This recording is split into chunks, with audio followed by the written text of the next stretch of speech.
Saya tunjukkan ini satu model, maknanya projection unjuran kita berkaitan dengan kenapa kes kita masih belum menurun. Ini unjuran yang kita buat di National Institute of Health, di NIH, bertepatan dengan apa yang dibangkitkan oleh Datuk Chong tadi. Kita lihat sekarang ni masih meningkat, kes-kes harian kita makin meningkat kerana kita berdepan dengan varian yang baru.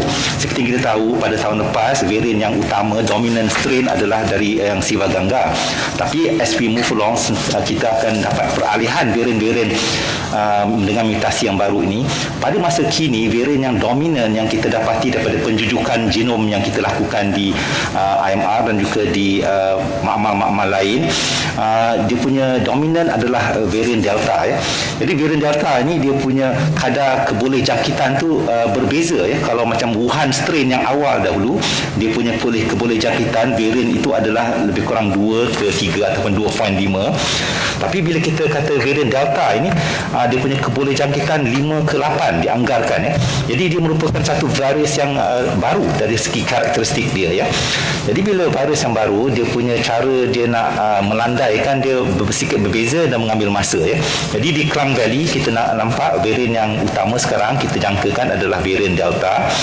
Dan kita melihat dengan vaksinasi ini, kita nampak yang warna biru tu adalah kita anggarkan sekiranya vaksinasi kita by 31st of October, meaning that second dose complete by 31st October 80%.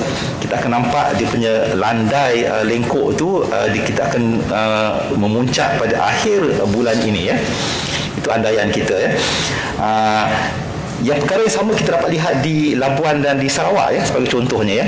Walaupun kes dia punya kadar vaksinasi dia telah meningkat dengan begitu tinggi dan kes baru menurun, tapi lebih penting lagi yang lebih kita tekankan di sini adalah kadar kemasukan ke dalam ward ICU, kadar kemasukan ke hospital, kadar kemasukan ward ke ICU dan juga kadar kematian. Ia telah menunjukkan penurunan yang begitu ketara ya di Labuan dan juga di Sarawak. Kita jangkakan kalau kita dapat membuat perkara yang serupa di Semenanjung, lebih lagi tempat-tempat yang hotspot yang sedang mengalami wabak yang meningkat, terutamanya di Lembah Kelang ini, dengan peningkatan kadar vaksinasi, kita akan dapat melihat penurunan kes itu. Mungkin mengambil masa sedikit, tapi yang lebih penting kita nak melihat penurunan dari segi kemasukan pesakit-pesakit yang serius ke dalam ward-ward kita ya. Maknanya mereka yang memerlukan ICU dan mereka yang meninggal dunia, itu kita harap dapat kita turunkan. Dan seperti yang kita dapat tahu, sedia maklum, walaupun jumlah kes kita semalam sebagai contoh adalah 20,596, tetapi mereka yang pada kategori 4 dan 5 yang memerlukan penjagaan di ICU dan memerlukan penjagaan menggunakan ventilator adalah 0.9% ya. Kategori 3 1% ya. Jadi kalau kita campurkan 3, 4 dan 5, jumlahnya adalah 1.9% ya. Jadi kita mahu kadar mereka yang serius ini dapat dikurangkan. Dan kita memang tahu daripada data-data daripada luar negara dan juga data di dalam negara kita sendiri, dengan peningkatan vaksinasi kita akan dapat menurunkan lebih lanjut lagi kadar mereka yang di dalam kategori 3, 4 dan 5. Dari segi penjujukan genom yang telah kita laksanakan sehingga 22 Julai pada tahun 2021, jumlah yang telah kita laksanakan di Malaysia adalah 1,668 ya.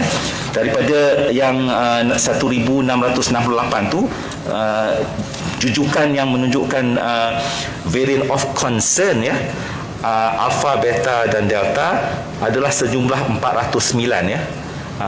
Delta 189, Beta 206 dan Alpha 14 ya. Dan pada bulan ini kita akan mendapat kita menjangkakan jumlah penjujukan genom akan meningkat ya, sebab kita telah menubuhkan konsortium 7 makmal di kementerian, di MOSTI dan juga di universiti. Kita akan meningkatkan lagi 1,000 pada satu bulan ya.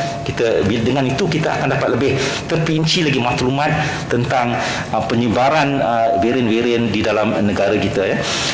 Itu setakat ini yang dapat kita bincangkan. Ini merupakan unjuran kita. Ada berbagai unjuran lagi. Di Klang Valley masalah dia sebab kepadatan penduduk yang tinggi dan komuniti di Klang Valley ini adalah heterogeneous ya, ada banyak komuniti tertentu, warga negara, bukan negara dan sebagainya. Dan satu lagi adalah dari segi varian-varian yang sedia ada. Jadi kita jangkakan mengambil masa sedikit sebelum jumlah kes itu menurun.